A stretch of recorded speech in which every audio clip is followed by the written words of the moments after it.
நடிகர் அருண் விஜயோடைய ரெட்டத்தல படத்துடைய trailer release பண்ணியிருக்காங்க. ஸோ ரொம்ப நாள் கழிச்சு வந்து இந்த படம் இப்போ ரிலீஸ் ஆகும், அப்போ ரிலீஸ் ஆகணும். கடைசியில ஷூட்டிங்லாம் அவர் கம்ப்ளீட் பண்ணி, இப்போ டிசம்பர் 25ஆம் தேதி கிறிஸ்மஸ் ஸ்பெஷலா இந்த படம் கிராண்டா தியேட்டர்ஸ்ல ரிலீஸ்க்கு ரெடியா இருக்கு.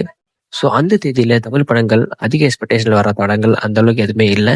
ஸோ இதனால இந்த படத்துக்கு அதிக ஸ்கிரீன்ஸ் வந்து ஆடியன்ஸ் எல்லாம் ஒரு வேர்ட் ஆஃப் மவுத் பிக்கப் ஆச்சுன்னா படம் தாறுமாறான ஹிட் ஆகிறதுக்கான வாய்ப்புகள் இருக்கு. ஏன்னா இந்த படம் வந்து பவர் பேக்கடு, அது மட்டும் இல்லாமல் தடம் படத்துக்கு அப்புறமா ஒரு டபுள் ஆக்ஷன்ல அருண் விஜய் வரதுனால ஸோ இந்த படத்துக்கு ஒரு டீசென்ட் எக்ஸ்பெக்டேஷன் இருக்கு. ட்ரைலரும் ப்ராமிசிங்காக இருக்கு. ட்ரைலர் ஸ்டன்ஸ் கொரியோகிராஃபி தாறுமாறா இருக்கு.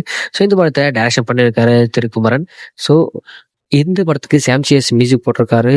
வேற லெவல் இருக்கும் இந்த படம். கிரிஸ் திருக்குமரன் இந்த படத்தோட டேரக்டர். ஸோ அவருடைய டேரக்ஷன்ன்றது நிறைய பேருக்கு தனி ஃபேன்ஸாக இருக்காங்க. ஸோ நீங்கள் இந்த படத்துக்கு எந்த அளவுக்கு வெயிட் பண்ணுறீங்க மறக்காம கமெண்ட் பண்ணிட்டு நீங்கள் ட்ரெய்லரை பார்த்துருந்தீங்களா உங்களுக்கு எப்படியே மறக்காம ஷேர் பண்ணுங்கள். மறக்காம சேனல் சப்ஸ்கிரைப் பண்ணிக்கோங்க.